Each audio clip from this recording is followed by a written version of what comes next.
கண்ணியத்துக்குரிய அல்லாஹ்வின் அடியார்களே, அல்லாஹ் ரப்புல் ஆலமீன் எப்படி அவனுடைய அருளால் அவனுடைய நாட்டத்தால் அல்லாஹ் இந்த கண்ணியம் பொருந்திய இந்த நாட்டிலே அல்லாஹுடைய இல்லத்தில் என்னையும் உங்களையும் ஒன்று சேர்த்தானோ, அதுபோன்று அல்லாஹ் ரப்புல் ஆலமீன் எம்மை ஜன்னத்துல் ஃபிர்தௌஸில் ஒன்று சேர்ப்பானாக.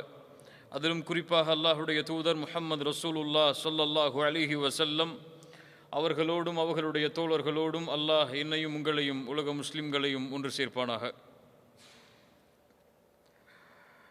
இதுவே எமது இறுதி ரமதானாக இருக்கலாம்.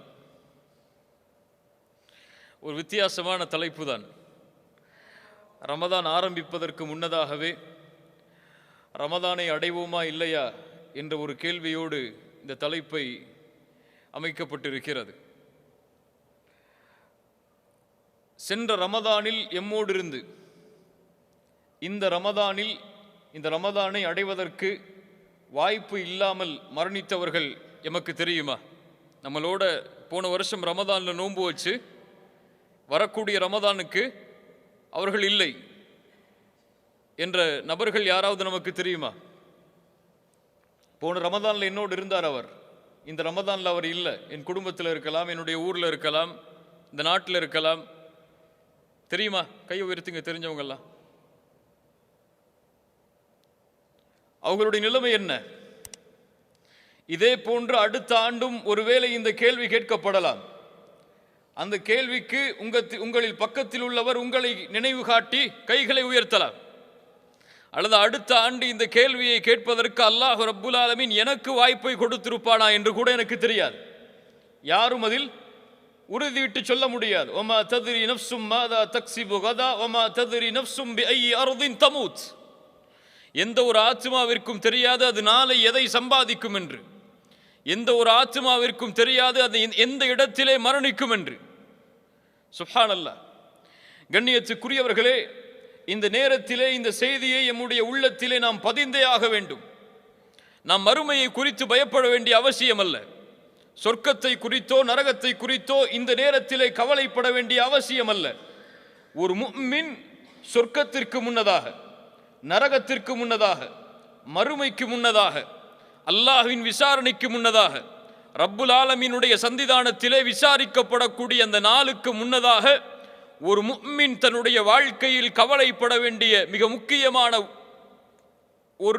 முக்கியமான காரியம் ஒன்று, அடுத்த அவனுடைய வாழ்க்கை. எது நம்முடைய அடுத்த வாழ்க்கை? எது நம்முடைய அடுத்த வாழ்க்கை? கபூர். உஸ்மான் இப்னு அஃபான் ரலியல்லாஹு அன்ஹு எத்தனையாவது கலீஃபா? கொஞ்சம் பேசிக்கிட்டே இருங்க இந்த உரையில், அப்பதான் உங்களுக்கு தொடர்பு இருக்கும் இந்த உரையோட. எத்தனையாவது கலீஃபா? மூன்றாவது கலீஃபா. ரசூலுல்லாஹி ஸல்லல்லாஹு அலைஹி வஸல்லம் அவர்களுடைய எத்துணை மகளை திருமணம் முடித்தவர்கள்? 2 மகளை திருமணம் முடித்தவர்கள்.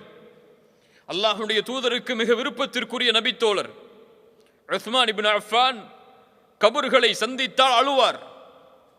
கபர்களை சந்தித்தால் அழுவார். எப்படி? தன்னுடைய தாடிகள் நனையும் அளவு அழுவார்.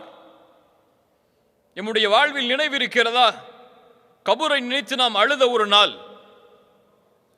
நம்முடைய வாழ்வில் நினைவிருக்கிறதா குர்ஆனுடைய வசனத்தை நினைத்து நாம் அழுத ஒரு நாள்? எம் வாழ்வில் நினைவிருக்கிறதா நரகத்தை குறித்து நாம் நினைத்து அழுத ஒரு நாள்? சுப்ஹானல்லாஹ். உஸ்மான் இப்னு அஃபான் கபர்களை பார்த்தால் அழ ஆரம்பிப்பார். தாடிகள் நனையும் அளவு. கேட்கப்படும், உஸ்மான் உனக்கு சொர்க்கம் சொல்லப்படுகிறது, நரகம் சொல்லப்படுகிறது. ஃபலா தப்கி வ தப்கி மின் ஹாதா. அதற்கெல்லாம் நீ அழுவதில்லை, ஆனால் கபரை பார்த்தால் அழுகிறாயா? உஸ்மான் இப்னு அஃபான் ரலியல்லாஹு அன்ஹு அவர்கள் சொன்னார்கள், ஒவ்வொரு முஃமினுடைய உள்ளத்திலும் ஆழமாக பதிய வேண்டிய ஒரு செய்தி அது.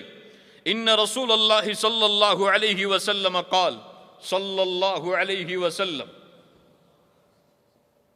சொன்னார்கள், இன்னல் கப்ர அவ்வலு மன்சிலின் மின் மனாசிலில் ஆகிரஹ். கபர் என்பது மறுமையுடைய வீடுகளில் முதல் வீடாகும். ஃபஇன் நஜா மின்ஹு ஃபமா பஅதஹு ஐஸர மின்ஹு. அதில் ஒருவன் வெற்றி அடைந்தால் அதற்கு பிறகுள்ள வாழ்வு அனைத்தும் எளிதுதான் அவனுக்கு.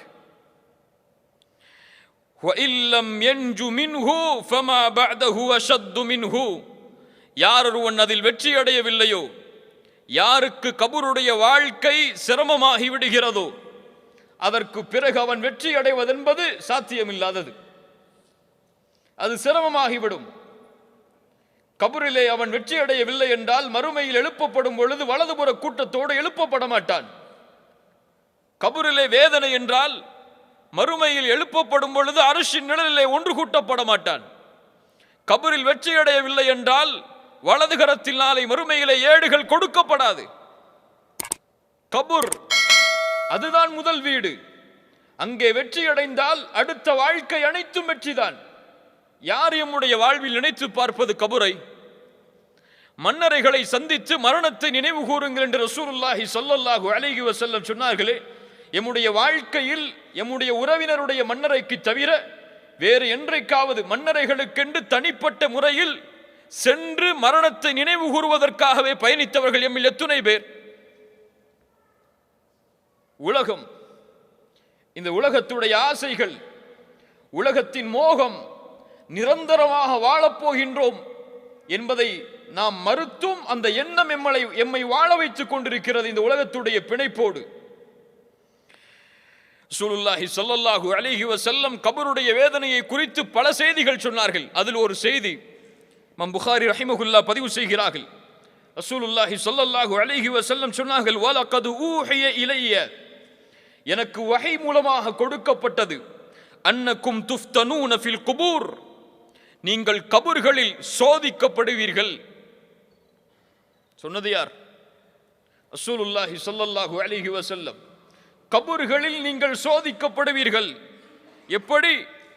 ஃபித்னத்து தஜ்ஜாலை போன்று நெருக்கமான சோதனையாக அது அமையும்.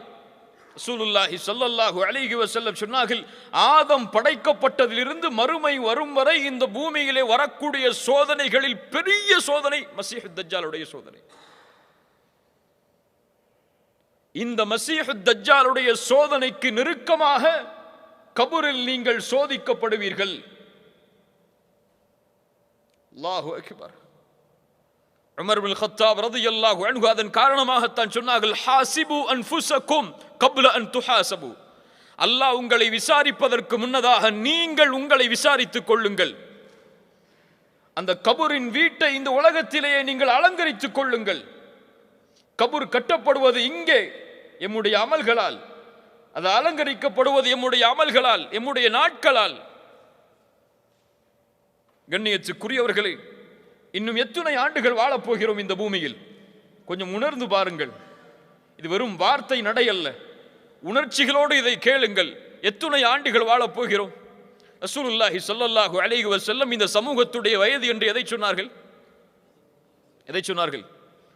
60 70. இன்னும் எனக்கு 35 ஆண்டுகள் மீதி இருக்கலாம். இங்கே வந்திருக்கக்கூடிய பலருக்கு இன்னும் 10 ஆண்டுகளோ 15 ஆண்டுகளோ 20 ஆண்டுகளோ 25 ஆண்டுகளோ அவ்வளவுதான். கணக்கு முடிக்கப்பட்டு விட்டது. அல்லாஹ் நாடி, அல்லாஹ் அருள் செய்து அதற்கு மேல் வாழ்பவர்கள் மிச்ச சொற்பம்.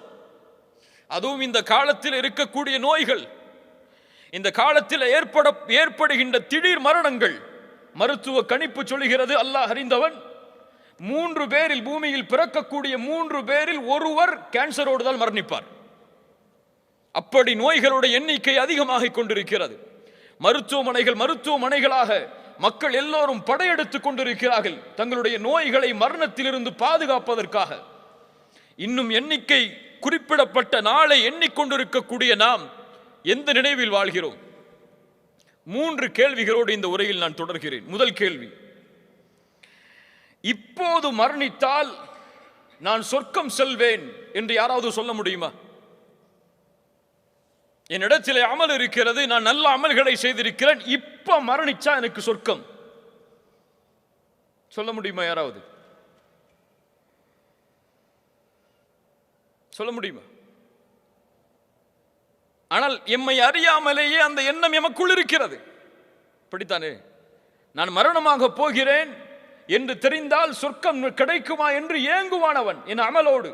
ஆனால் எந்த பயமும் எந்த நினைவும் இல்லாமல் எம்முடைய நாள் சென்று கொண்டிருக்கிறது என்றால், இன்னைக்கு மௌத்தானா ஜன்னத்துல் ஃபிர்தௌஸுடைய வாசல்ல இருப்பேன் நம்ம நினைச்சிட்டு இருக்கோம். ஆனால் ஃபஜ்ர் கூட தொழுது இருக்க மாட்டோம் ஜமாத்தோட. அல்லாஹ் பாதுகாப்பானாக. எத்துணை பேர் சொல்ல முடியும்? அப்படி எண்ணினால் நீங்கள் மரணத்தை கேளுங்கள். நீங்கள் அல்லாஹுவை சந்திக்க விரும்பினால் அல்லாஹ் உங்களை சந்திக்க விரும்புவான். மரணத்தை எதிர்பாருங்கள். அதற்கு மேல் என்ன இருக்க முடியும் துன்யாவில்? சொர்க்கம் எமக்கு கிடைக்கும் என்ற உறுதி கிடைத்து விட்டால், அந்த நம்பிக்கை உங்களிடையே வந்துவிட்டால், அல்லாஹ் எனக்கு சொர்க்கத்தில் நுழைவதற்கு வாய்ப்பளிப்பான், இந்த அமல்களிடத்தில் இருக்கிறது, அதில் அல்லாஹ் அருள் செய்வான் என்ற நம்பிக்கை இருந்தால் கேளுங்கள். யாரும் கேட்க மாட்டோம். அவ்வளவு பாவங்கள் இருக்கிறது, அவ்வளவு குற்றங்கள் இருக்கிறது. இன்னும் தௌபா செய்யப்படக்கூடிய பாவங்கள் இன்னும் ஏராளம் நம்முடைய வாழ்க்கையில் இருக்கிறது. அல்லாஹ் பாதுகாப்பானாக. எம்மிடத்தில் எதுவும் இல்லை கண்ணியத்துக்குரியவர்களை, முதலில் அதை உணருங்கள். எம்மிடத்தில் எதுவும் கிடையாது. நாம் தொழுகிற தொழுகைகளோ, நாம் வைத்த நோன்புகளோ, நாம் வைக்கின்ற கொடுக்கின்ற சதக்காக்களோ, நாம் செய்கின்ற தாவா பணியோ ரசூலுல்லாஹுடைய தாவா பணிக்கும் சஹாபாக்களுடைய இந்த அழைப்பு பணிக்கும் அவர்களுடைய உழைப்புக்கும் சமமா? அந்த கூட்டத்தில் இருந்தவர்களை கூட ரசூலுல்லாஹி ஸல்லல்லாஹு அலைஹி வஸல்லம் ஒரு மனிதரை பார்த்து சொன்னார்கள், மக்கள் எல்லோரும் அவரை சொர்க்கவாதி என்று சொன்ன பொழுது அவர் நரகவாதி என்று. உஸ்மான் இப்னு மத்ஊன்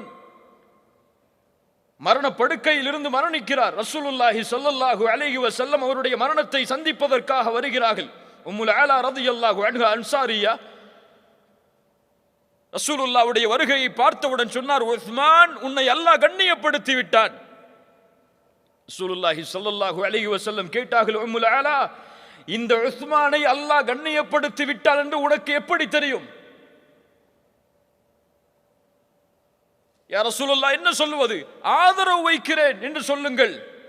வல்லாஹி அன ரசூலுல்லாஹ் மா யுஃஅலு பி வலா பிக்கும். நான் அல்லாஹ்வுடைய ரசூல், எனக்கும் உங்களுக்கும் என்ன நிலைமை என்று எனக்கு தெரியாது. சொன்னது யார்? ரசூலுல்லாஹி ஸல்லல்லாஹு அலைஹி வஸல்லம். இரண்டாவது கேள்வி,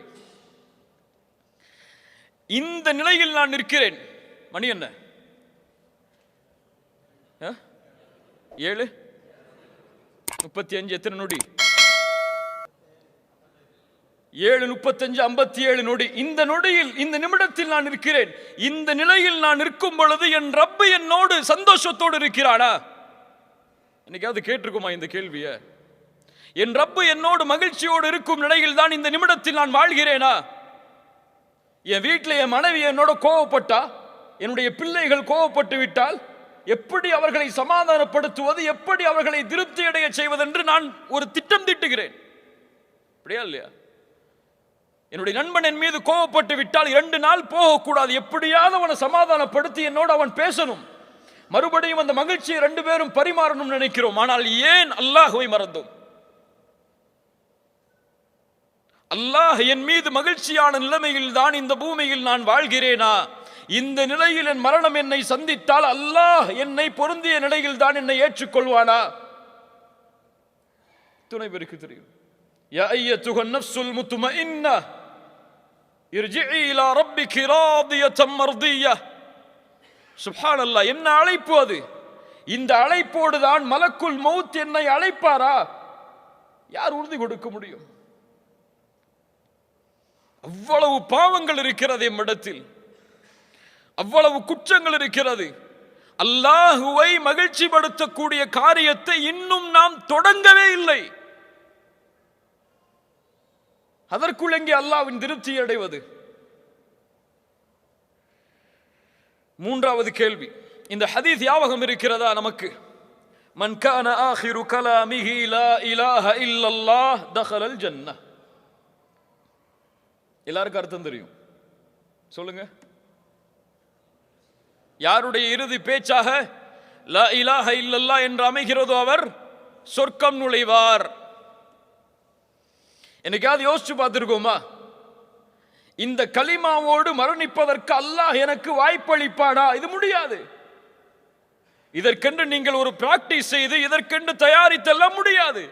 இன்று ஏற்படக்கூடிய மரணங்கள் இதற்கெல்லாம் வழி கொடுக்குமா என்று கூட தெரியாது. திடீர் மரணங்கள் எத்துணை கேள்விப்படுகிறோம். முன்னால் காலம் இருந்தது, அவர் சொல்லிவிட்டு செல்லுவார். இப்போதெல்லாம் மரணம் என்பது எப்போது வருகிறது, யாருக்கு வருகிறது, எப்படி வருகிறது என்று யாரும் சொல்ல முடியாது. உதாரணத்திற்கு கழிவறையை அடைத்து கழிவறையை திறப்பேன் என்று யாரும் உறுதி கொடுக்க முடியாது. அதான் வாழ்க்கை. இப்படிப்பட்ட வாழ்க்கையில் வாழக்கூடிய நாம் இந்த ஹதீஸை நம்முடைய வாழ்வில் செயல்படுத்துவோம். என் மரண தருவாய் இந்த கலிமாவோடு தான் முடியும் என்ற எண்ணம் எமக்கு இருக்கிறதா? ஆனால் யாருக்கு இருந்தது தெரியுமா? இந்த துன்யாவுடைய ஆசை, துன்யாவுடைய மோகம், இந்த சூனியம் எம்மை மயக்கடித்து விட்டது. அந்த நினைவுகளை விட்டெல்லாம் இப்னு ஜௌசி ரஹிமஹுல்லா அவர்கள் அழகாக சொல்லுவார்கள், இந்த துன்யாவுடைய சிஹர் சூனியம் என்பது, இந்த துன்யாவுடைய சூனியம் என்பது ஹாரூத் மாரூத் கற்றுக் கொடுக்க வந்த சூனியத்தை விட மோசமானது. அந்த சூனியம் யாரை பிரிக்க வந்தது? ஹாரூத் மாரூத்துடைய சூனியம் யாரை பிரிக்க வந்தது? கணவன் மனைவியை பிரிக்க வந்தது. ஆனால் இந்த துன்யாவுடைய சூனியம் அல்லாஹுவையும் அடியானையும் பிரிக்க வந்தது. பிரித்து வைத்திருக்கிறது பலரை. அல்லாஹுவை விட்டு தூரமாக்கி விட்டது, மார்க்கத்தை விட்டு தூரமாக்கி விட்டது. முஸ்லிம் சமூகம் இந்த உலகத்தோடு இருக்கக்கூடிய காரியங்கள், அல்லாஹு அக்பர், மோசமான நிகழ்வுகள், ஆடல்கள், பாடல்கள், கும்மாளம் என்று இந்த சமூகம் போடக்கூடிய அசிங்கமான காரியங்களை எல்லாம் பார்த்தால் முஹம்மது நபியின் சமூகமா ஸல்லல்லாஹு அலைஹி வஸல்லம்? யோசித்து பாருங்கள். இந்த உலகம் வீணும் விளையாட்டும் தான். ஆம், அதற்காகத்தான் இந்த உலகத்தில் பலர் வாழ்கிறார்கள். நேரம் கழிவதற்காக, விளையாட்டிற்காக, ஒரு வீணான காரியத்திற்காக எல்லோரும் ஓடுகிறார்கள். அதில் இந்த சமூகமும் சேர்ந்து ஓடுகிறது. இல்ல மாஷா அல்லாஹ், அல்லாஹ் பாதுகாத்தவர்களை தவிர. அல்லாஹு அக்பர். நிலைமைகளை கொஞ்சம் யோசித்து பாருங்கள். எமக்கு தெரியும் நாம் யார் என்று. உண்மையா இல்லையா? நான் யார் என்று எனக்கு தெரியும். என் மீது போடப்பட்டிருக்கும் இந்த ஆடை வேண்டுமானால் உங்களுக்கு கண்ணியத்தை கொடுக்கலாம், ஆனால் என் நஃப்ஸ் என்ன என்று எனக்கு தெரியும். அப்படியே இல்லையா? மக்கள் மதிப்பதெல்லாம் வெளித்தோற்றம் தான், ஆனால் உள்ளே என்ன இருக்கிறது என்பதை அல்லாஹும் நானும் அறிந்திருக்கிறேன். என் நஃப்ஸை. பலில் இன்சானு அலா நஃப்ஸிஹி, சூரத்துல் கியாமா, பலில் இன்சானு அலா நஃப்ஸிஹி பஸீரா வலவ் அல்கா மஆதீரா. அவனுக்கு தெரியும். மனிதன் அறிந்தவன் அவன் யார் என்பதை சாக்கு போக்கு சொல்லலாம், காரணம் சொல்லலாம், நாம் இப்படி அப்படி அதனால் இதனால். ஆனால் அவனுக்கு தெரியும் அவன் யார், ஏன் செய்தான், எதற்கு செய்தான், யாருக்கு முன்னிலையில் செய்தான் என எல்லாம் அவனுக்கு தெரியும். ஆனால் சஹாபாக்களுடைய வாழ்க்கை, அப்துல்லா இப்னு உமர் ரலியல்லாஹு அன்ஹு அவர்கள் கூறுகிறார்கள், என்னுடைய தந்தை உமர் இப்னுல் கத்தாப் மரணிக்கக்கூடிய தருவாய், உமர் அவர்களுடைய மரணம், ஒரு ஹலீஃபாவின் மரணம், அமீருல் முஃமினீனுடைய மரணம். யாரை பார்த்து? உமரே, நீ ஒரு தெருவிலே நடந்து சென்றால் ஷைத்தான் அடுத்த தெருவிலே ஓடி செல்கிறாள் என்று யாரை பார்த்து சொன்னார்களோ அந்த உமருடைய மரணம் ரலியல்லாஹு அன்ஹு. உமரே, உன்னுடைய மாளிகையை சொர்க்கத்திலே பார்த்தேன், அதில் நுழைய வேண்டும் என்று நான் ஆசைப்பட்டேன், உன் ரோஷத்தை நினைத்து பார்த்தேன், உள்ளே செல்லாமல் வெளியே வந்து விட்டேன் என்று யாரை பார்த்து அல்லாஹ்வுடைய ரசூல் சொன்னார்களோ அந்த உமர் இப்னுல் கத்தாபுடைய மரணம். அல்லாஹு அக்பர். அவ்வளவு சிறப்புகள் இருக்கிறது அந்த உமர் இப்னுல் கத்தாப் அவர்களுக்கு. மடியில் படுத்திருக்கிறார்கள், அப்துல்லா இப்னு உமருடைய மடியில், மகனுடைய மடியில். உமர் அவர்கள் சொன்னார்கள், மகனே, என்னுடைய தலையை பூமியிலே ஆக்கு, பூமியிலே ஆக்கு.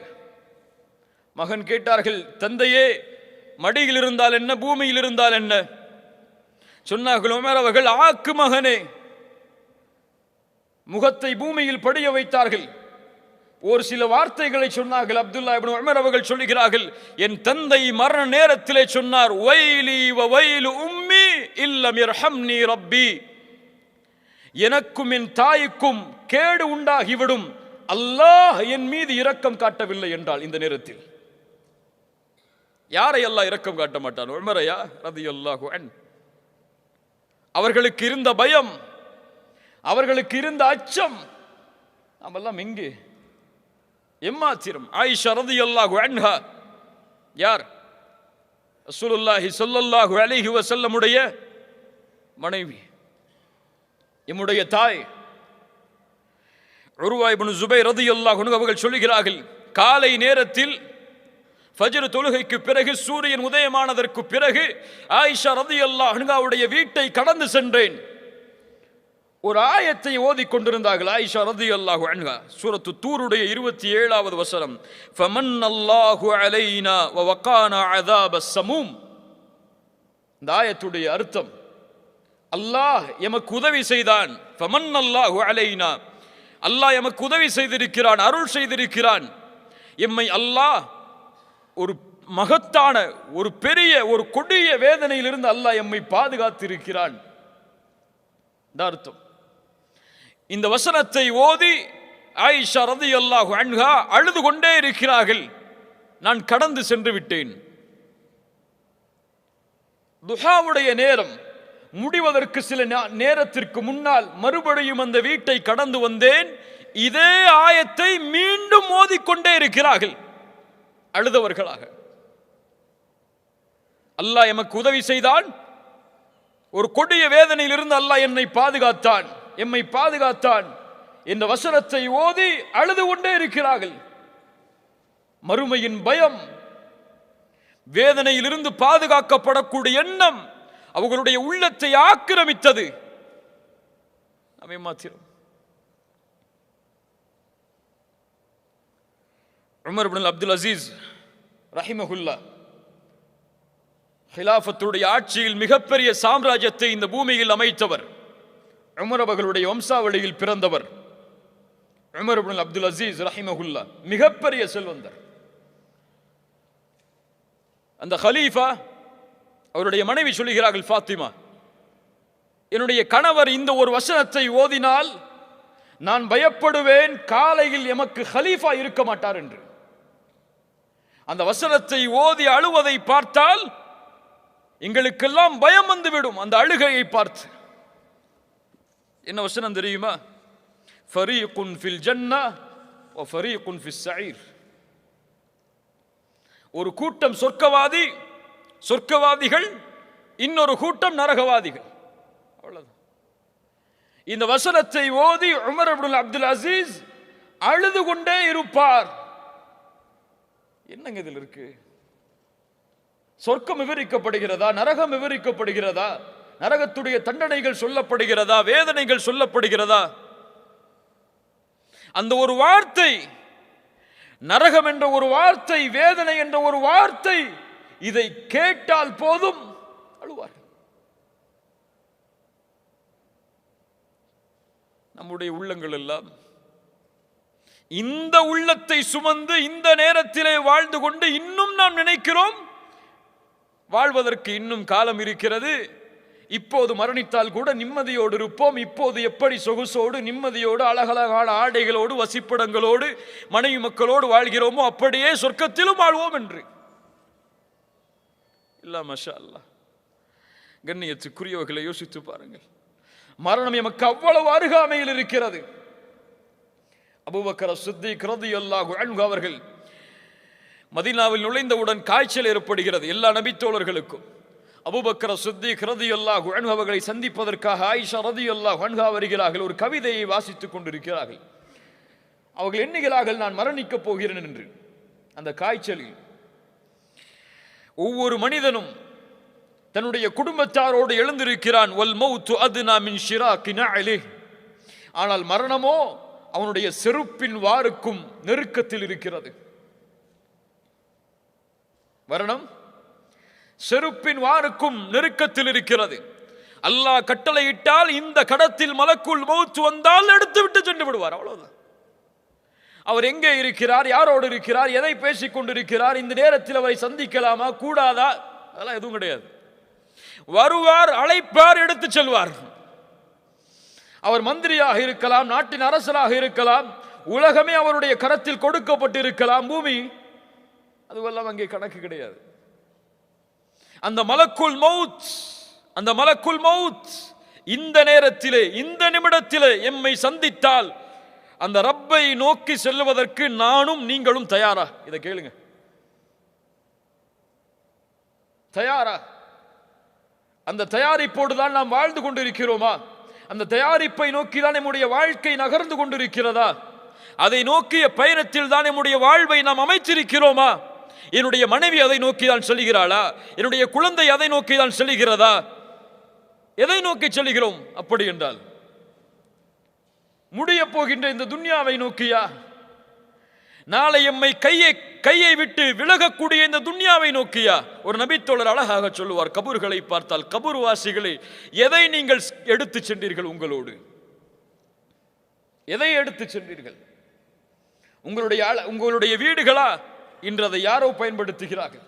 இரவு பகலாக உழைத்து நேரத்தை எல்லாம் கொடுத்து சிரமப்பட்டு காசு பணத்தை எல்லாவற்றையும் பத்திரப்படுத்தி அனுப்பி வைத்து கட்டப்பட்ட வீடு நாம் பயன்படுத்துவதற்காக கிடையாது.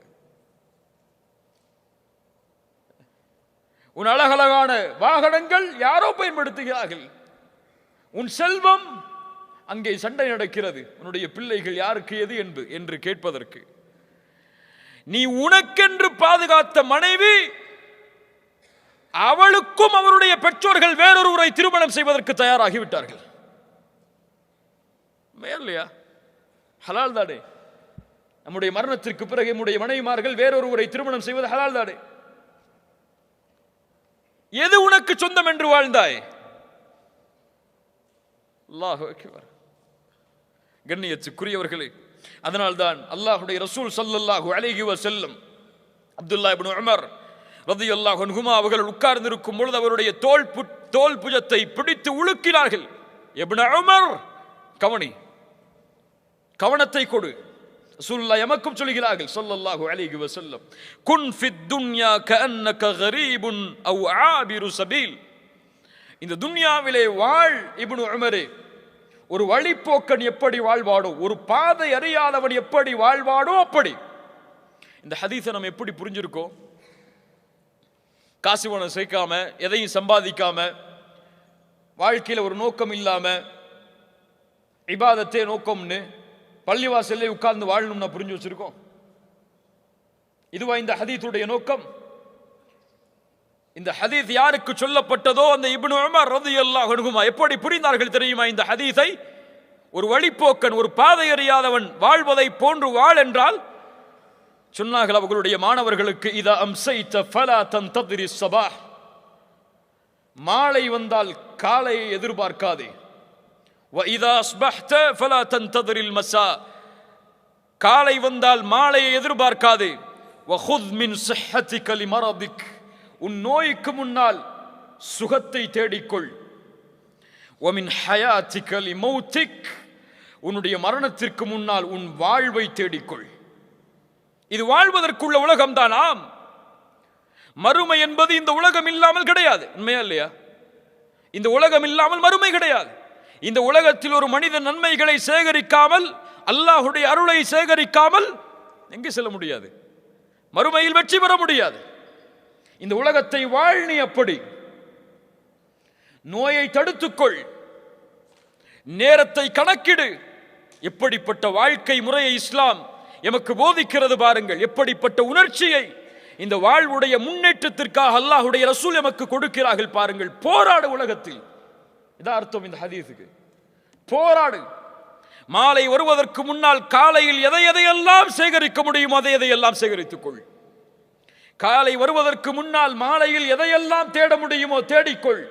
அது மறுமையின் பலனுக்காக அமைந்தால் அல்லாஹ் உனக்கு வெற்றியை தருவான். சுப்ஹானல்லாஹ். கண்ணியத்துக்குரியவர்களே, மறுமைக்காக திட்டமிடுவது என்பது நம்முடைய வரவு செலவு கணக்கை நியமிக்கிற மாதிரி அடுத்த மாசம் அதை செய்வோம், அடுத்த மாசம் அதை செய்வோம், அடுத்த ரமதான் வரட்டும் தள்ளி போடுறதுக்கு இல்லை. மறுமைக்காக திட்டமிடுதல், இந்த நிமிடத்தில் திட்டமிடுதல். என்ன செய்ய போற இந்த நிமிடத்தில்? ஏன்?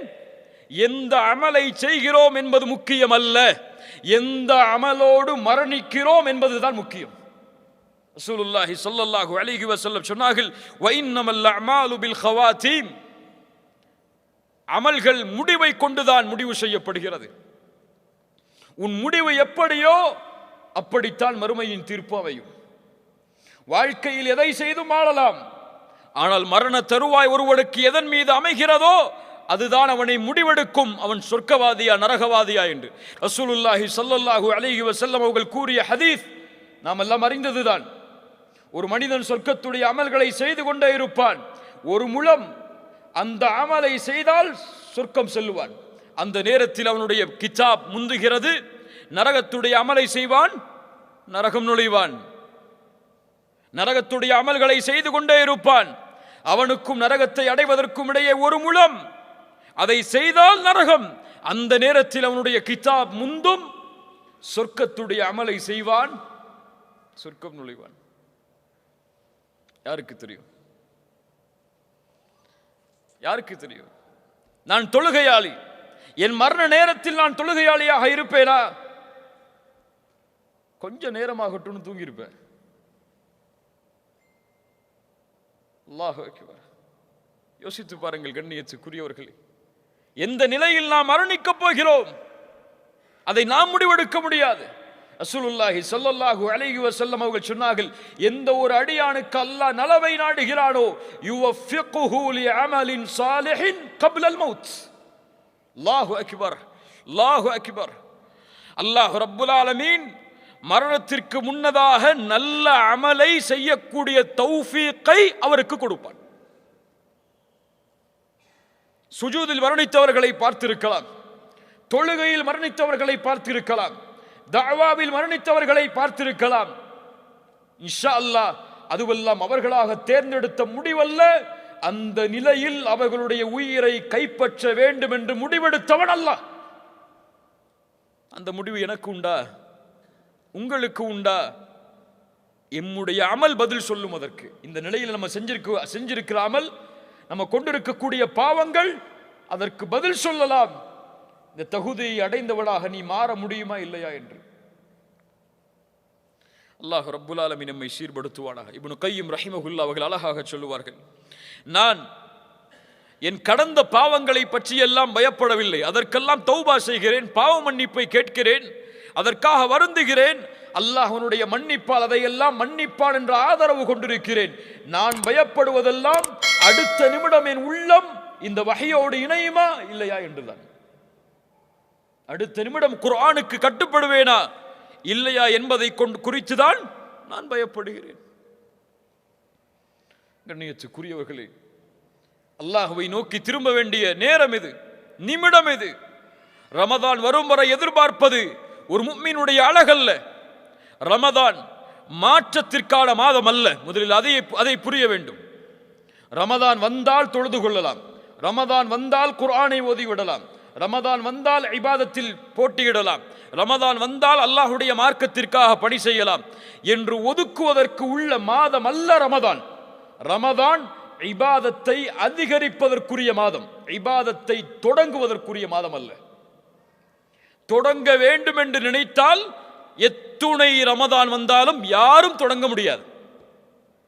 முதல் ரமதான் கழியட்டும் நினைப்பாரு, அடுத்த 10 வரட்டும் நினைப்பாரு, அடுத்த 10 வரட்டும் நினைப்பாரு, 27 வரட்டும் நினைப்பாரு, ரமதான் போயிடும் இல்லையா? ரமதானுக்கு முன்னால் யார் தன்னை சீரமைத்தானோ அவன்தான் ரமதானிலும் சீரானவனாக இருப்பான். ரமதானுக்கு முன்னால் ஃபஜ்ரை ஜமாஅத்தோடு தொழுதவன் தான் ரமதானிலும் ஃபஜ்ரை ஜமாஅத்தோடு தொழுவான்.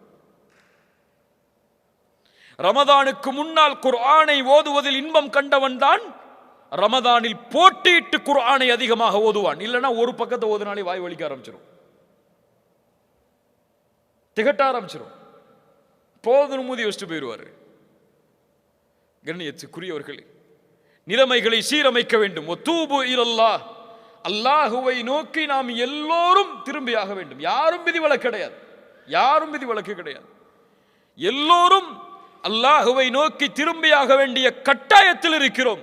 ரசூலுல்லாஹி ஸல்லல்லாஹு அலைஹி வஸல்லம் சொன்னார்கள், நான் ஒவ்வொரு நாளும் எத்தனை முறை? 100 முறை அல்லாஹ்விடத்தில் இஸ்திக்ஃபார் செய்கிறேன். நம்ம செஞ்சிருக்கோமா? முன்பின் பாவங்கள் மன்னிக்கப்பட்ட ஒரு நபி 100 முறை அல்லாஹுவை நோக்கி திரும்புகிறார். நம்ம எந்த நினைவில் வாழ்கிறோம் அது நமக்கு புரியல. எதை நோக்கி செல்கிறோம் எதுவும் புரியல. வாழ்க்கையில் ஒரு லட்சியம் இல்லை, ஒரு குறிக்கோள் இல்லை, ஒரு நோக்கம் இல்லை, எதை சேகரிக்க வேண்டும் என்ற எண்ணம் இல்லை என்றால் அதற்கு பேர் மனித வாழ்க்கை அல்ல, மிருகத்தின் வாழ்க்கை அது. அவர்களை அல்லாஹ் கல் அன்ஆம் பல் ஹும் அதல், அதைவிடவும் கீழானவர்கள் என்று அல்லாஹ் கூறுகிறான் அவர்களே. அந்த வாழ்க்கை அல்ல ஒரு முஃமினுடைய வாழ்க்கை. ஒரு முஃமினுடைய வாழ்க்கை வீரத்தோடு, தேடலோடு, எதிர்பார்ப்புகளோடு, மறுமையின் குறிக்கோளோடு, சொர்க்கத்தின் எண்ணத்தோடு, நரகத்தை பற்றிய பயத்தோடு கழியப்பட வேண்டிய வாழ்க்கை இன்னைக்கு ஃபுல்லா இருக்கு துன்யால. ஃபுல்லா இருக்கு துன்யால. பிள்ளைகளை வளர்ப்பதும் அப்படித்தான், மனைவி மக்களை பயிற்சிப்பதும் அப்படித்தான். என ஒட்டுமொத்த வாழ்க்கையும் அல்லாஹ் பாதுகாத்தவர்களை தவிர துன்யாவை நோக்கியே அமைந்து கொண்டிருக்கிறது. அல்லாஹ் எம்மை சீரமைப்பானாக. கண்ணியத்துக்குரியவர்களே, வரப்போகின்ற இந்த ரமதான் எம்முடைய வாழ்வை முழுவதுமான உயர்த்துவதற்கான மாதமாக அமைய வேண்டும் என்றால் இந்த நிமிடத்தில் நாம் எம்மை சீரமைக்க வேண்டும். இந்த நிமிடத்தில் எம்மை நாம் சீரமைக்கவில்லை என்றால் ரமதானில் ஒருபோதும் எம்மை சீரமைக்க முடியாது. அல்லாஹ் எம்மை சீர்படுத்துவானாக. கண்ணியத்துக்குரியவர்களே, ரமதானுடைய மாதம் எமக்கு முன்னால் பேசிய ஷேக் அவர்கள் உங்களுக்கு விளக்கி இருப்பார்கள் அதனுடைய சிறப்புகளை, அதனுடைய பலன்களை, அதில் கிடைக்கப் போகின்ற மிகப்பெரிய பாக்கியங்களை எல்லாம் சுருக்கமாக அந்த விஷயங்களை நாம் புரிந்தால்தான் இந்த ரமதானுடைய மாதத்தை எதிர்நோக்குவதற்கு நாம் தகுதி உள்ளவர்களாக நாம் மாற முடியும். இன்னல்லாஹ் யஃஅலு மா யஷா வ யக்லுகு மா யஷா வ யக்தாரு மா யஷா. அல்லாஹ் ரப்புல் ஆலமீன் நாடியதை செய்வான். அல்லாஹ் ரப்புல் ஆலமீன் நாடியதை படைப்பான். அல்லாஹ் ரப்புல் ஆலமீன் படைத்ததில் நாடியதை அல்லாஹ் தேர்ந்தெடுப்பான். அல்லாஹ் ரப்புல் ஆலமீன் 7 வானங்களை படைத்தான். அதில் 7வது வானத்தை அல்லாஹ் தேர்ந்தெடுத்தான். அல்லாஹ் ரப்புல் ஆலமீன் சொர்க்கங்கள் பலவற்றை படைத்தான். அதில் ஜன்னத்துல் ஃபிர்தௌஸை உயர்ந்த சொர்க்கமாக, தன்னுடைய அர்ஷின் மேல் அமையக்கூடிய சொர்க்கமாக அல்லாஹ் ஆக்கினான். அல்லாஹ் ரப்புல் ஆலமீன் கோடான கோடி எண்ணிக்கையுடைய மலக்குமார்களை படைத்தான். அதில் ஜிப்ரீலை, இஸ்ராஃபீலை, மீகாஈலை அல்லாஹ் ஒவ்வொரு இந்த 3 மலக்கையும் விசேஷப்படுத்தி ஒவ்வொரு பொறுப்புகளோடு அல்லாஹ் தேர்ந்தெடுத்தான். அப்படியா இல்லையா? ஜிப்ரீல் அலைஹிஸ்ஸலாமுடைய பொறுப்பு என்ன? வஹி கொண்டு வருவது. இஸ்ராஃபீல் சூர் ஊதுவது. மீகாயில் மழை இறக்குவது. இப்படி அல்லாஹ் அவர்களுக்குரிய பணிகளை அல்லாஹ் தேர்ந்தெடுத்தான். இந்த பூமியில் கோடான கோடி நபிமார்களையும் ரசூல்மார்களையும் அல்லாஹ் அனுப்பினான். அதில் அல்லாஹ் லட்சக்கணக்கான நபிமார்களையும் ரசூல்மார்களையும் அல்லாஹ் அனுப்பினான். அதில் அல்லாஹ் ரப்புல் ஆலமீன் 5 நபியை 5 ரசூலை அல்லாஹ் விசேஷமாக தேர்ந்தெடுத்தான். உலுல் அஸ்மி மினர் ருசுல் யார்? 5 விசேஷமான நபிமார்கள் யார்? நபி நூஹ் அலைஹிஸ்ஸலாம், இப்ராஹிம் அலைஹிஸ்ஸலாம், மூசா அலைஹிஸ்ஸலாம், ஈசா அலைஹிஸ்ஸலாம், முஹம்மது ரசூலுல்லாஹ் ஸல்லல்லாஹு அலைஹி வஸல்லம். அந்த இருவரிலும் அல்லாஹ், அந்த ஐவரிலும் அல்லாஹ் யாரை தேர்ந்தெடுத்தான்? 2 பேரை விசேஷமாக. இப்ராஹிம் அலைஹிஸ்ஸலாம், முஹம்மது ரசூலுல்லாஹ் ஸல்லல்லாஹு அலைஹி வஸல்லம். அந்த இருவரிலும் அல்லாஹ் தேர்ந்தெடுத்தான். அவருடைய அந்தஸ்தை அல்லாஹ் உயர்த்தினான். படைப்புகளில் அவரை மேன்மையாக்கினான். அவரை போன்ற ஒரு படைப்பை அல்லாஹ் படைக்கவில்லை இந்த பூமியில். யார் அவர்? முஹம்மது ரசூலுல்லாஹ் ஸல்லல்லாஹு அலைஹி வஸல்லம். இப்படி அல்லாஹ்வுடைய தேர்ந்தெடுப்புகள் நீண்டு கொண்டே போகும். அப்படித்தான் அல்லாஹ்விடத்திலே மாதங்களின் எண்ணிக்கை 12. அந்த 12 மாதத்தில் அல்லாஹ் விசேஷமான ஒரு மாதத்தை தேர்ந்தெடுத்தான். தேர்ந்தெடுத்த மாதத்தில் ஓர் இரவை அல்லாஹ் ஆக்கினான். ஆக்கிய இரவில் அல்லாஹ் குர்ஆனை இறக்கினான். அந்த குர்ஆனை கொடுத்து இந்த உம்மத்திற்கு நபியையும் ஆக்கினான் அந்த இரவில். யார் அவர்? முஹம்மது ரசூலுல்லாஹ் ஸல்லல்லாஹு அலைஹி வஸல்லம். எந்த இரவு அது? எந்த மாதம்? ஷஹ்ரு ரமதான். சுப்ஹானல்லாஹ், எப்படிப்பட்ட மாதம் பாருங்கள் கண்ணியத்துக்குரியவர்களே. நோன்புடைய மாதம் அது. நன்மைகளை விரைவாக செய்வதற்குரிய மாதம் அது. முழுமையான பரக்கத்தும் சூழ்ந்திருக்கக்கூடிய மாதம் அது. பொறுமையின் மாதம் அது. நரகத்திலிருந்து விடுதலை பெறக்கூடிய மாதம் அது. சில முக்கியமான செய்திகளை மட்டும் உங்களிடத்தில் பகிர்ந்து கொள்கிறேன். ரசூலுல்லாஹி ஸல்லல்லாஹு அலைஹி வஸல்லம் ரமதானுடைய மாதம் அடைந்தால் மிகுந்த மகிழ்ச்சி அடைவார்கள். சஹாபாக்களிடத்திலே வந்து சொல்லுவார்கள், அத்தாக்கும் ரமதான், உங்களிடையே ரமதானுடைய மாதம் வந்திருக்கிறது. ஷஹ்ருன் முபாரக், அது பரக்கத் பொருந்திய மாதம். ரமதானுக்கு எந்த சிறப்பும் இல்லை, அல்லாஹுடைய ரசூல் கூறவில்லை என்றாலும் இந்த சிறப்பு போதும். ஷஹ்ருன் முபாரக், பரக்கத் பொருந்திய மாதம் அது. அல்லாஹு அக்பர். ஃபரதல்லாஹு அலைக்கும் சியாமஹு, அல்லாஹ் அந்த மாதத்தில் நோன்பை கடமையாக்குகிறான். துஃப்தஹு ஃபீஹி அபுவாபுஸ் ஸமா, அல்லாஹ் அந்த மாதத்தில் வானத்தின் கதவுகளை அல்லாஹ் திறக்கிறான். வேறு சில ஹதீதுகளில் துஃப்தஹு ஃபீஹி அபுவாபுர் ரஹ்மா, ரஹ்மத்துடைய வாசல்கள் திறக்கப்படுகிறது. இன்னும் சில ஹதீதுகளில் துஃப்தஹு ஃபீஹி அபுவாபுல் ஜன்னah, சொர்க்கத்துடைய வாசல் திறக்கப்படுகிறது. ரஹ்மத், சொர்க்கம், இரண்டும் தொடர்புபட்டது. ஹதீஸ் கலையில் குர்ஆனுடைய வசனங்களில் ரஹ்மத் என்ற வார்த்தை சொர்க்கத்திற்காகவும் பயன்படுத்தப்படும். பல ஆதாரங்கள் இருக்கிறது அதற்கு. ஏன் ரஹ்மத்திற்கும் சொர்க்கத்திற்கும் தொடர்புண்டு? ஏன் தொடர்புண்டு? ஏன் தொடர்புண்டு? அல்லாஹ்வுடைய ரஹ்மத்தும் சொர்க்கமும் ஏன் தொடர்பு உள்ளது? அமல்களை கொண்டு சொர்க்கம் நுழைய முடியுமா? யா அல்லாஹ், இவ்வளவு தொழுதுருக்க, இவ்வளவு பயான் பண்ணிருக்க, இவ்வளவு கிதாப் படிச்சிருக்க, இவ்வளவு மார்க்க சபைகளில் கலந்திருக்க, இவ்வளவு தாவா பண்ணிருக்க, இதெல்லாம் கணக்கு யா அல்லாஹ், இதை கொடுத்து இதை வச்சுக்கோ யா அல்லாஹ், சொர்க்கத்தை கொடுன்னு கேட்க முடியுமா? ரசூலுல்லாஹி ஸல்லல்லாஹு அலைஹி வஸல்லம் சஹாபாக்களை பார்த்து சொன்னார்கள், உங்களில் யாரும் உங்களின் அமல்களை கொண்டு சொர்க்கம் நுழைய முடியாது. சஹாபாக்கள் கேட்டார்கள், யா ரசூலுல்லாஹ், நீங்க? ரசூலுல்லாஹி ஸல்லல்லாஹு அலைஹி வஸல்லம் சொன்னார்கள், ஆம், நானும் தான், என்னையும் அல்லாஹ் அவனுடைய அருளால் சூழவில்லை என்றால். அல்லாஹ்வுடைய ரஹ்மத்தோடு தான் சொர்க்கம் நுழைய முடியும். நம்ம செஞ்ச பாவம், நம்ம செஞ்ச நன்மை எல்லாம் நமக்கு எந்த பலனையும் கொடுக்காது, அல்லாஹ் அந்த நன்மையின் மீது அருள் செய்யவில்லை என்றால்.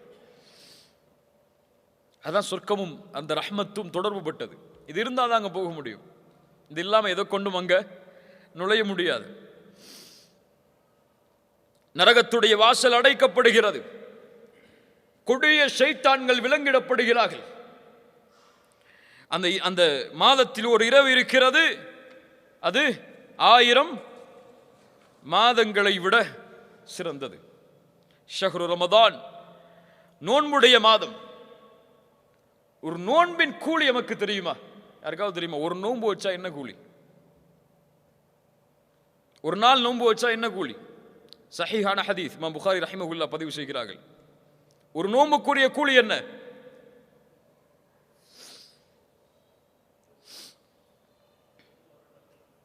மன் சாம யௌமன் ஃபீ சபீலில்லாஹ் பஅத அல்லாஹு வஜ்ஹஹு அனின் நாரி 70 கரீஃபா. அல்லாஹு அக்பர். நோன்பின் கண்ணியத்தை உணருங்கள். நோன்பை அடைவதற்கு முன்னால் யார் அல்லாஹுடைய பாதையில் ஒரு நாள் நோன்பு வைக்கிறாரோ அவருடைய முகத்தை அல்லாஹ் 70 ஆண்டுகள் நரகத்திலிருந்து தூரமாக்குகிறான். சுப்ஹானல்லாஹ். எப்படிப்பட்ட மாதம்! 30 நாட்கள் அல்லது 29 நாட்கள் முழுவதும் இந்த நன்மையை சுமந்த மாதம். மன் சாம ரமதான ஈமானன் வஹ்திசாபன் குஃபிர லஹு மா தகத்தம மின் தம்பிஹ். யார் ரமதானுடைய மாதத்தில் ஈமானோடும் நன்மை எதிர்பார்த்தும் நோன்பை வைக்கிறாரோ அவர் முன் செய்த பாவங்களை அல்லாஹ் மன்னிக்கிறான். பெரிய பாவங்களையா சிறிய பாவங்களையா? பெரிய பாவங்கள் மன்னிக்கப்படுமா? இயற்கையாகவே ரமதான் நோன்பு வைத்தால் பெரிய பாவங்களை மன்னிக்கக்கூடிய 3 நன்மைகள் எது தெரியுமா? இருக்காது. அது ஏற்பட்டால் பெரிய பாவங்கள் மன்னிக்கப்படும். தெரியுமா? இருக்காது. ஷஹாதா, லா இலாஹ இல்லல்லாஹ்வை கூறி நுழைந்தால் ஒருவர் இஸ்லாமில், அவர் முன் செய்த பாவங்கள் எல்லாம் மன்னிக்கப்படும். இரண்டாவது ஹஜ், அல்லாஹ் அதற்கு அருள் செய்யட்டும். ஹஜ். மூன்றாவது, தெரிந்த அறிஞர்களிடத்தில் கேட்டு தெரிந்து கொள்ளுங்கள். எல்லாத்தையும் நம்மளே சொன்னா நம்ம இப்போ படிக்க போறோம். படிச்சு பாருங்க. சுப்ஹானல்லாஹ். கண்ணியத்துக்குரியவர்களே, அல்லாஹ்வுடைய தூதர் ஸல்லல்லாஹு அலைஹி வஸல்லம் சொன்னார்கள், இந்த ரமதானுடைய மாதம் துவங்கினால் அழைக்கப்படும் யா பாகியல் கைரி அக்பில் வ யா பாகிய ஷர்ரி அக்ஸிர். நன்மையில் விரைபவரே முன்னேறு, தீமையை செய்பவரை குறைத்துக்கொள். இது அதற்குரிய மாதம் அல்ல. குறைத்துக்கொள். வலில்லாஹி உத்தகாஉ மினன் நார். நல்ல கவனிங்க. வலில்லாஹி உத்தகாஉ மினன் நார் வதாலிக ஃபீ குல்லி லைலா. அல்லாஹு அக்பர். என்ன நற்செய்தி! இந்த ரமதானுடைய மாதத்தில் ஒவ்வொரு இரவும் நரகத்திலிருந்து அல்லாஹ் மனிதர்களை விடுதலை செய்கிறான். எந்த இரவெல்லாம்? கடைசி 10 இரவு மட்டுமல்ல, 23, 25, 27, 29 ஒற்றைப்படை இரவுகள் மட்டுமல்ல, ரமதானுடைய ஒவ்வொரு இரவிலும் நரகத்திலிருந்து அல்லாஹ் மனிதர்களை விடுதலை செய்கிறான். கண்ணியத்துக்குரியவர்களே, இப்படி கண்ணியத்தோடு எதிர்பார்க்கப்பட வேண்டிய மாதம், எம் வாழ்வை அல்லாஹ் அதுவரை நீட்டிக் கொடுக்க வேண்டும் என்பதை எண்ணத்தோடு வாழ வேண்டிய நாம், அது வா வரும் அது வா போகுங்கிற எண்ணத்தில் உட்கார்ந்துருக்கோம். ரமதான் வருதுன்னு சொல்லி யாருக்காவது மகிழ்ச்சி இருக்கா? கொஞ்சம் உள்ளத்தை தொட்டு சொல்லுங்க. ரமதான் வருதுன்னு ரொம்ப சந்தோஷமா இருக்கு எனக்கு. எதில் சந்தோஷப்படுவோம்? நல்ல ஓய்வு கிடைக்கும், ஆஃபீஸ் டைம் குறைஞ்சிரும், அதிகமான லீவு கிடைக்கும். இப்படிதானே? நன்மையை அடையப் போகிறோம், நன்மையில் முன்னேறப் போகிறோம், நரக விடுதலையை அடையப் போகிறோம், அல்லாஹ்வுடைய அருள் கிடைக்கக்கூடிய மாதம் எமக்கு முன்னால் வருகிறது என்ற ஒரு எண்ணம் யாருக்காவது இருக்கா? இவர்கள் யார் தெரியுமா? ரமதானுடைய பிறையை பார்த்தால் அழுவார்கள். என்ன அழுகை அது? மகிழ்ச்சியின் அழுகை. ஆஹா, இப்படி ஒரு மாதம் வந்துவிட்டதே என்ற ஒரு கண்ணீர் அவர்களுடைய கண்களில் பீரிட்டு ஓடும். நம்ம அப்பதான் ஷாப்பிங் கணக்கு போடுவோம். ரமதான் சென்றால் கவலையில் வாடுவார்கள். அடுத்த ரமதானை அடைவதற்கு அல்லாஹ் எனக்கு வாய்ப்பை அளிப்பானா என்று.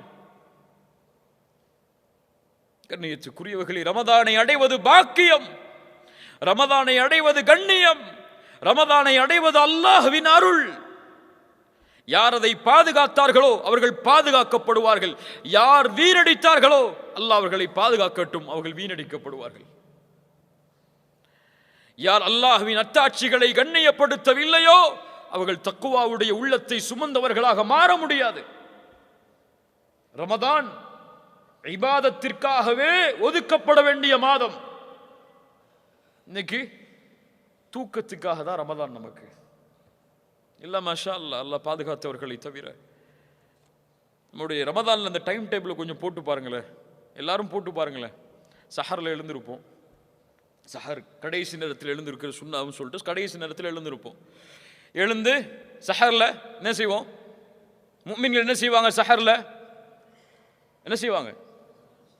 அபில் அஸ்ஹாரிஹும் யஸ்தக்ஃபிரூன், பாவ மன்னிப்பை தேடுவார்கள் சஹருடைய நேரத்தில். நம்ம சஹர்ல டிவி பார்த்துட்டு உட்கார்ந்துருப்போம், கேள்வி பதில் நிகழ்ச்சி, வினாடி வினா. அல்லாஹு அக்பர். அல்லாஹ் இந்த சமூகத்தை சீர்படுத்துவானாக. ரமதானுடைய சஹர் பாவ மன்னிப்பிற்காக. எந்த நேரம் எதற்காக ஒதுக்கப்பட வேண்டுமோ அந்த நேரத்தை முஃமின் அதற்காக ஒதுக்க வேண்டும். தொழுகை அதற்குரிய நேரம், சஹர் இதற்கான நேரம். அதுக்கப்புறம் ஃபஜ்ருக்கு அப்புறம் ஒரு தூக்கம் தூங்குவோம். எல்லாருக்கும் இருக்கக்கூடிய வழக்கம் அது. எத்தனை மணி வரை தூங்குவோம்? ஆஃபீஸ் இருந்தால் அந்த நேரத்துக்கு ஒரு 10 நிமிஷத்துக்கு முன்னாடி வரைக்கும். இல்லைன்னு சொன்னா லுகர் வக்து வரைக்கும் தூங்குறவங்க இருக்கிறாங்க. இல்லையா? லுகர்ல எழுந்திருப்போம், கொஞ்சம் குர்ஆன் ஓதுவோம், கொஞ்சம் அசதியா இருக்கும், மறுபடியும் தூங்குவோம். அசர் வக்து வரும், இஃப்தாருக்கு தயாராகி கிளம்பிடுவோம், இஃப்தார் திறந்துடும். அவ்வளவுதான் ரமதான். இது நோன்பா? இதற்காக கொடுக்கப்பட்ட மாதமா இது? இதுவா ரமதானை கண்ணியப்படுத்துவது? ரமதான் அல்லாத நோன்புகளை சஹாபாக்கள் எப்படி கண்ணியப்படுத்துவார்கள் தெரியுமா? அபூபக்கர் அஸ்-சித்தீக் ரலியல்லாஹு அன்ஹு ரசூலுல்லாஹி ஸல்லல்லாஹு அலைஹி வஸல்லம் ஒருமுறை கேட்டார்கள், மன் அஸ்பஹ மின்குமுல் யௌம ஸாயிமன், இன்றைய காலையில் யார் நோன்பாளியாக எழுந்திருந்தது? கை தூக்குனது யார்? கால அபூபக்ரின் அன யா ரசூலல்லாஹ். வமன் ஆத மின்குமுல் யௌம மரீதா, ஒரு நோயாளியை நலம் விசாரித்தது இந்த நாளில் யார்? கால அபூபக்ரின் அன யா ரசூலல்லாஹ். ஒரு மிஸ்கீனுக்கு இந்த நாளில் உணவளித்தவர் யார்? கால அபூபக்ரின் அன யா ரசூலல்லாஹ். ஒரு ஜனாசாவை பின்தொடர்ந்தவர் யார்? கால அபூபக்ரின் அன யா ரசூலல்லாஹ். நோன்பாளி என்ன செய்தார்? ஒரு ஏழைக்கு உணவளித்தார். நோன்பாளி நோயாளியை நலம் விசாரித்தார். நோன்பாளி ஜனாசாவை பின்தொடர்ந்தார். சொர்க்கத்தில் நுழையக்கூடிய எல்லா அமல்களையும் ஒன்று சேர்த்து வைத்திருக்கிறாய். இது நோன்பை, ஒரு நஃபிலான நோன்பை சஹாபாக்கள் கழித்த முறை. நமக்கு நோன்பு வந்தா குர்ஆன் ஓதுறது, தூங்குறது, தொழுகிறது, இதை தவிர இபாதத்தே கிடையாது. அதுவும் கொஞ்சம் கொஞ்சம் கொஞ்சம் கொஞ்சம். தராவீஹ், கியாமுல் லைல், எந்த பள்ளியில் அரை மணி நேரமோ அந்த பள்ளிக்கு தான் நம்முடைய கார் பயணிக்கும். ஒரு மணி நேரம் இமாம் தொழு வச்சா அந்த இமாமை விமர்சிச்சே நமக்கு அரை மணி நேரம் போயிடும் ரமதான்ல. இல்ல மாஷா அல்லாஹ், அல்லாஹ் பாதுகாத்தவர்களை தவிர. கண்ணியத்துக்குரியவர்களே, இந்த ரமதானுடைய மாதம் நன்மைகளின் மாதம். எந்த எந்த நன்மைகளை எல்லாம் செய்ய வேண்டும் என்று நினைக்கிறோமோ அதை ரமதானுடைய மாதத்தில் செய்தால் அல்லாஹ் அதில் அபிவிருத்திகளை ஏற்படுத்துவான். ஒரு ஏழைக்கு நீங்கள் செலவழிக்கிறீர்களா அந்த மாதத்தில், அல்லாஹ் அதனுடைய கூலியை பன்மடங்காக்கி கொடுப்பான். ஏன்? ரமதானுடைய கூலியை அல்லாஹ் தன்னிடத்தில் வைத்திருக்கிறான் தெரியுமா? எல்லா அமலுக்குரிய கூலியும் முடிவு செய்யப்பட்டது, ஆனால் ரமதானுடைய கூலி முடிவு செய்யப்படாதது. ஏன்? ஹுவலி அனாஜிபி, அது என்னுடையது, நான் அதற்கு கூலி கொடுப்பேன். சில அறிஞர்கள் இந்த ஹதீஸுக்கு விளக்கம் சொல்லும் பொழுது ஒரு முக்கியமான விளக்கத்தை பதிவு செய்கிறார்கள். நாளை மறுமை என்ற ஒரு நாள் வரும். அந்த நாளில் அல்லாஹ்வுடைய ரஹ்மத் வெளிப்பட்டால் மட்டுமே பாவம் செய்த எல்லோரும் மன்னிக்கப்பட்டு சொர்க்கம் நுழைய முடியும். ஒன்னு நினைச்சுக்கோங்க, மனசுல ஆழமா பதிய வச்சுக்கோங்க. எம்முடைய கடைசி பாவம் மன்னிக்கப்படாத வரை சொர்க்கம் நுழைய முடியாது. சொர்க்கம் யாருக்குரிய பூமி? சுத்தமானவர்கள் வாழக்கூடிய பூமி. அந்த பூமியில் கடுகளவு, ரொம்ப கடுகளவு பாவம் உள்ளவன் கூட நுழைய முடியாது. அந்த பாவமும் மன்னிக்கப்பட்டால்தான் சொர்க்கம், அதுல சொர்க்கம் கிடையாது. அப்படி அல்லாஹ் பாவங்களை மன்னித்து வரும் பொழுது, ஒரு அடியான் நன்மைகளை செய்தவன், அவன் செய்த பாவங்களால், படைப்புகளுக்கு செய்த பாவங்களால் நன்மைகள் எல்லாம் பிரித்து கொடுக்கப்பட்டு சொர்க்கத்துக்கு போறதுக்கு நன்மை இல்லைன்னு இருக்கும்போது அல்லாஹ் ரப்புல் ஆலமீன் அவனுடைய அருளை வெளிப்படுத்த நாடினால் இந்த ரமதானுடைய கூலியில் வெளிப்படுத்துவான். எவ்வளவு நாடுறானோ அவ்வளவு கொடுப்பான். அல்லாஹ் எவ்வளவு நாடுகிறானோ அவ்வளவு கூலியை அவனுக்கு கொடுப்பான். அல்லாஹ்வுடைய ரஹ்மத் எனக்கு வேணும்னு நம்பிக்கை இருந்தால் இந்த ரமதான் இது எம்மை இன்ஷா அல்லாஹ் சொர்க்கத்திலே நாம் நுழைவதற்கு ஒரு காரணமாக அமைத்து தரும். நம்முடைய அமல்கள் குறைவாக இருந்தாலும் இன்ஷா அல்லாஹ். அறிஞருடைய விளக்கம் அது. கண்ணியத்துக்குரியவர்கள், இந்த ரமதானுடைய மாதம் எம்மை எதிர்நோக்கி இருக்கிறது. அல்லாஹ் ரப்புல் ஆலமீன் ஒரு கண்ணியமிக்க சபையை எமக்கு அமைத்து தந்திருக்கிறார். எமக்கு முன்னால் பேசிய அந்த ஷேக் அவர்கள், அந்த அறிஞர் அவர்கள், அல்லாஹ் அவர்களுக்கு அருள் செய்யட்டும், அல்லாஹ் அவர்களை பாதுகாக்கட்டும். மிகவும் பணிவான கல்வியை சுமந்த ஒரு கண்ணியமிக்க நபர். அல்லாஹ் அவர் மூலமாக பலனை பெறக்கூடிய பாக்கியத்தை எமக்கு தரட்டும். இந்த ஷேக் மூலியமா பலன் பெற்றவங்க எத்தனை பேருங்க தன் வாழ்க்கையில்? சுப்ஹானல்லாஹ். அல்லாஹ் ரப்புல் ஆலமீன் அவர்களை பாதுகாத்து அவர்களை அல்லாஹ் இன்னும் சமூகத்திற்கு பலன் உள்ளவர்களாக அல்லாஹ் ஆக்கி தரட்டும். கண்ணியப்படுத்துவோம் இன்ஷா அல்லாஹ். கண்ணியத்துக்குரியவர்களே, அந்த ஷேக் அவர்கள் பேசிய அந்த உரையும் இந்த உரையும் எமக்கு தரக்கூடிய பாடம், நான் மாற வேண்டும் இந்த நிமிடத்தில் இருந்து, அவ்வளவுதான். அடுத்த பேச்செல்லாம் கிடையாது, அடுத்த நாளெல்லாம் கிடையாது. என்ன பாவம் செய்கிறீர்களோ அதை இப்படியே விட்டு இந்த பள்ளியை விட்டு வெளியே செல்லும் பொழுது, யா அல்லாஹ், நான் சுத்தமானவனாக வெளியே செல்ல போகிறேன், எனக்கு உறுதி கொடு. ரமதான் வரை வாழ்வதற்கு வாழ்வை கொடு என்ற எண்ணத்தோடு, என்ற பயத்தோடு, சிந்தனையோடு நாம் சென்றால் அல்லாஹ் ரப்புல் ஆலமீன் நம்மை பாதுகாப்பான். அல்லாஹ் எமக்கு அதற்கு உதவி செய்வான். இந்த உரையை முடிக்கும் பொழுது ஒரு முக்கியமான செய்தியை இந்த மக்களுக்கு சொல்ல வேண்டும் என்ற கடமையில் சொல்கிறேன். இந்த ரமதான் வரும் பொழுது ரமதானுடைய நன்மைகள் என்று வரக்கூடிய ஹதீஸுகள், அல்லாஹ் அவர்களை பாதுகாக்கட்டும். யார் ரமதானை அறிவிக்கிறாரோ முதலாக அவரை அல்லாஹ் நரகத்திலிருந்து விடுதலை செய்கிறான். நான் அறிவித்தேன், நீங்களும் அறிவியுங்கள். யார் சொன்ன ஹதீஸ்? ரவாஹு ஃபேஸ்புக். இப்படிதான் எழுதணும். இனிமே அல்லாஹ் பாதுகாக்கணும். இந்த மக்களுடைய இல்முடைய குறைபாடு எவ்வளவு தூரம் அவர்களை இழுத்து சென்று விட்டதென்றால், அறிவிப்பாளர் யார் அவர்களுக்கெல்லாம்? இந்த ஃபேஸ்புக்கும் ட்விட்டரும் வாட்ஸ்அப்பும் தான் அவர்களுக்கு அறிவிப்பாளர்கள். அறிவிப்பு வந்தால் எடுத்து சொல்வார்கள். எத்துணை இட்டு கட்டப்பட்ட ஹதீசுகள் எம்மிடத்தில் இருக்கிறது தெரியுமா? ரமதானுடைய முதல் 10 எதற்காக? அல்லாஹ்வுடைய அருளுக்காக. இரண்டாவது 10 எதற்காக? பாவ மன்னிப்பிற்காக. மூன்றாவது 10 நரக விடுதலைக்காக. யார் சொன்னது? இது மௌது, இட்டு கட்டப்பட்ட ஹதீஸ். இது இப்படி பல ஹதீசுகள். ரமதான் என்று சொல்லாதீர்கள், ஷஹ்ரு ரமதான் என்று சொல்லுங்க. தஈஃபான ஹதீஸ். அது பலகீனத்திலும் பலகீனமான ஹதீஸ்.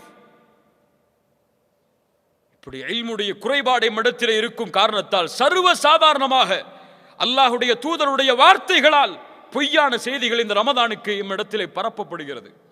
ஒரு செய்தியை கேள்விப்பட்டால் தெரிந்தவர்களிடத்தில் முதலில் சென்று இது சஹீஹா தஈஃபா, இதை மக்களுக்கு எடுத்துச் சொல்லலாமா என்ற உறுதியை தேடிக்கொள்ளுங்கள். அல்லாஹ் ரப்புல் ஆலமீன் நமக்கு தெளிவை தரட்டும். அல்லாஹ் நாம் பேசிய விஷயங்களை நம்முடைய வாழ்க்கையில் செயல்படுத்துவதற்கு அல்லாஹ் ரப்புல் ஆலமீன் அருளை தருவானாக. ஜஸாக்குமுல்லாஹு கைரன். பாரக்கல்லாஹு லக்கும். அகூலு கௌலி ஹாதா அஸ்தக்ஃபிருல்லாஹ லீ வ லக்கும். அஸ்ஸலாமு அலைக்கும் வ ரஹ்மத்துல்லாஹி வ பரகாத்துஹு.